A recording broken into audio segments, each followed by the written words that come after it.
It's so cozy here at night. I finally had some free time. I'm just sitting here watching Netflix. I just feel so cozy this time of night. Feels good to just relax.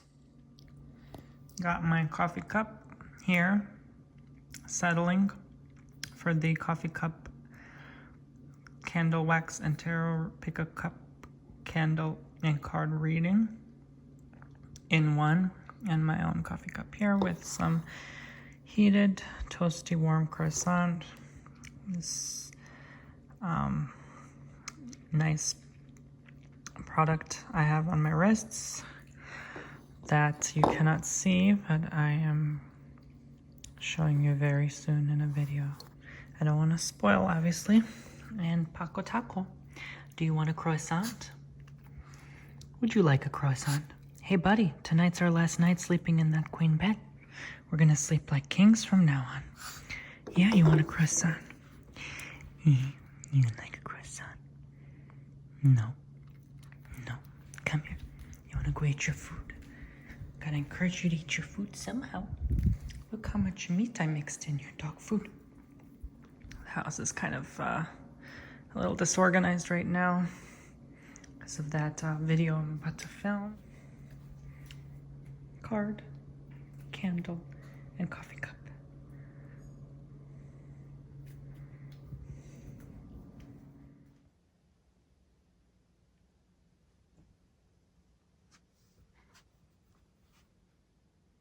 Who's hiding under there, huh? Who's hiding under there? Shy man. You're so shy. Paco. Oh, he's such a sweetheart.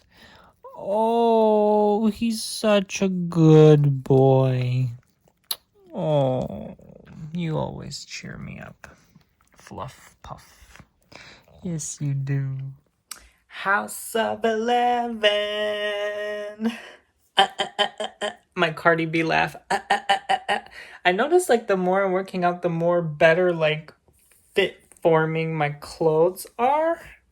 Oh my god. I actually like it. Like now that I'm more physically fit. You know, it's like clothes just fit better. I don't know.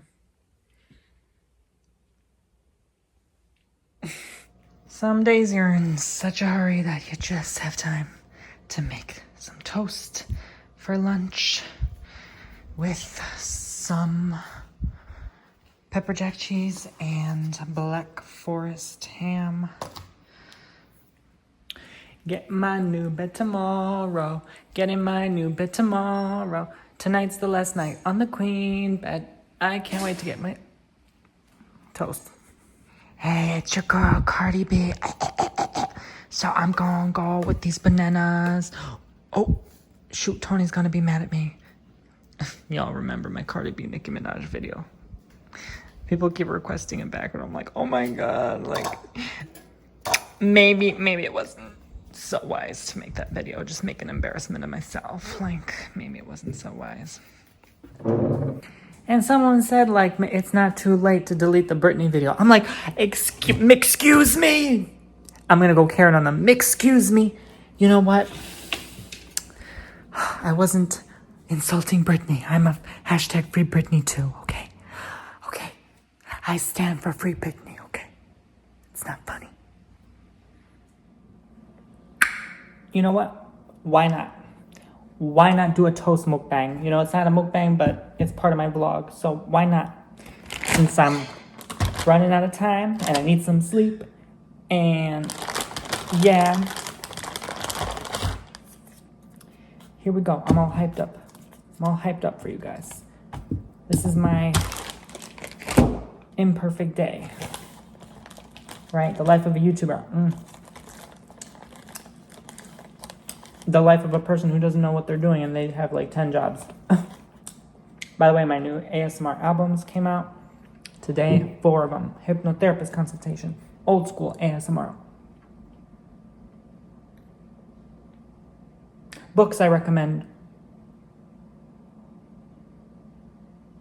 Unintelligible whispering.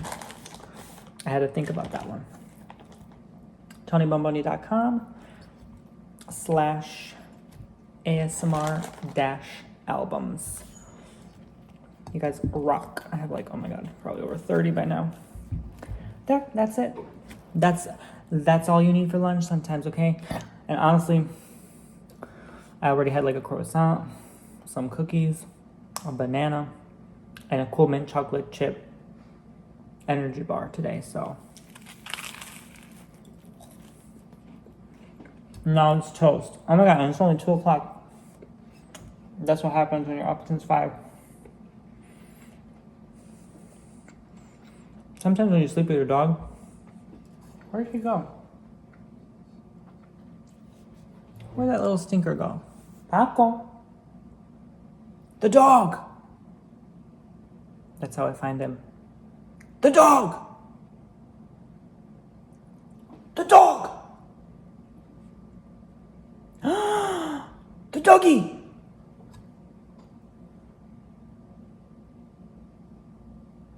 Paco. The kids. Mama's home. Mama. Oh, now he comes. When I say mama, he comes. And there he is. I was like, where'd he go? He usually comes when I say the dog. Dude.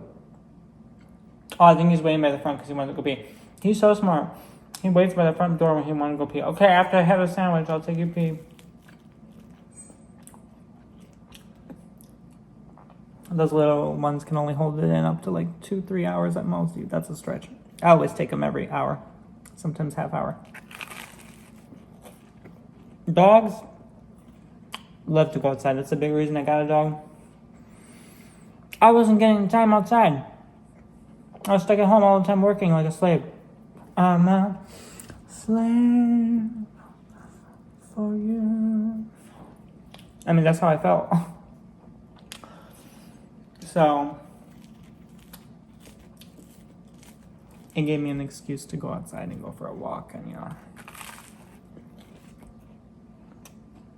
run around, play, have some fun. And I love dogs. I grew up with dogs. I mean, first we had a lab, but I was unfortunately unable to see him ever. But I was on a 2-month stay in Europe, and by the time I came back home, they gave him away. Because it was our first dog. Then we had a Bichon for 6 weeks. We gave him away.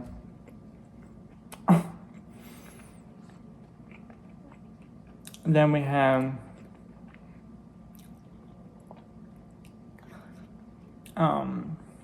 if it was me, I would have never given it away. Oh no.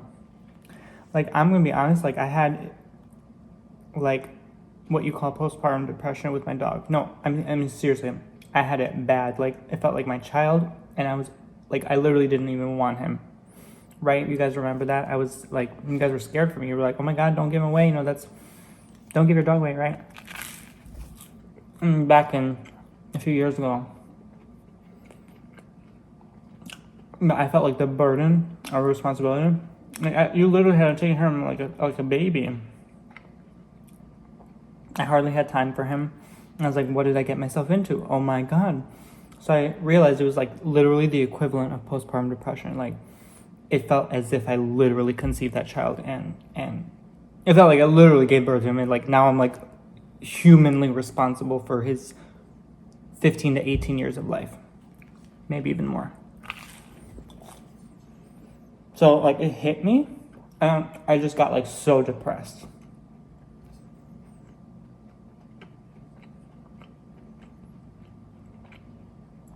And on top of that, I had Poopsie, It was a lot for me. So I felt much better when my family came in. And I'm very thankful for that time I had to live with them and process everything. And, I was a bit worried when they left. I was like, oh, I hope I'm not going to get back to that. But when you're around your animal for 3 years, it's like, no, you're used to it, Even postpartum depression goes away by the time the the child's like a toddler, right? It doesn't last that long. Usually. So, I never talked about it because I thought I'd sound weird saying I had postpartum depression for my dog, but yeah, it felt like it. And I felt like I was going crazy. And a lot of people were witnessing that, and I didn't want that energy output. So I deleted a lot of those vlogs.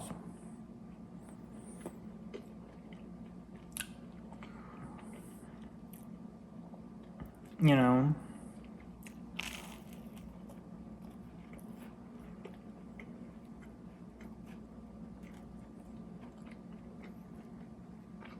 It was not a happy place to be. It was supposed to be a happy, enjoyable experience, you know. My first dog, my solo first dog, like my own, you know, no one else paid for in cash with my own money.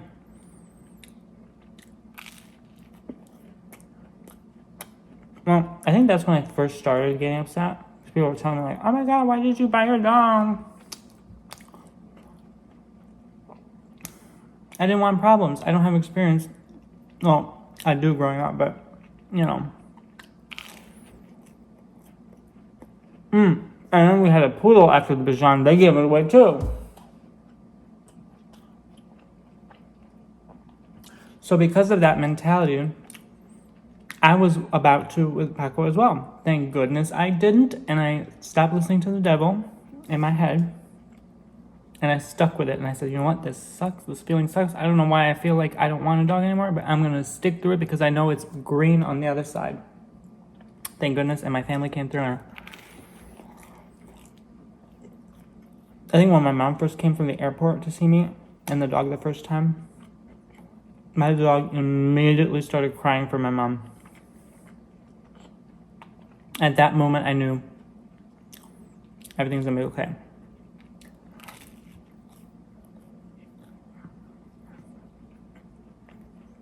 So, I'm glad, you know. After a while, it feels so wrong to even think about it, right? That was just the initial few weeks. Because while there's still a few weeks, they don't know who you are. You know, some of them are still like blind or whatever. And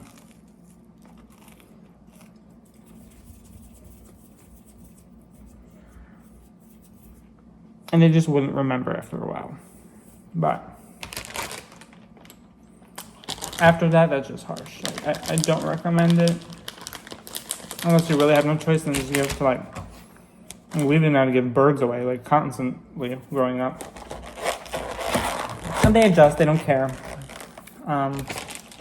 New family, you know, at the time, give it always to some responsible, trustworthy family friend, you know, they have a lot of kids and, you know, they'd watch them and live a happy, healthy life. Like a couple birds they had a family of 6 kids and 8 dogs. So they obviously lived very happy and long. Like some parakeets I had lived a pretty long, at least a decade. And then the poodle went to a family with a couple, 2-3 kids, and same with the Bichon. This family like with young kids, just like. But yeah, I don't recommend it. I'm glad I got through that experience growing up, and you know, like we didn't necessarily have the time, resources to do that at the time, and it was a lesson. Everything's a lesson. Like, don't do it. Don't buy anything. Like even a simple canary, even a simple fish.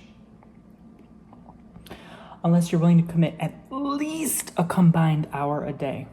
At least. Even longer if it's bigger than a couple fists. Like the size of a couple fists, right?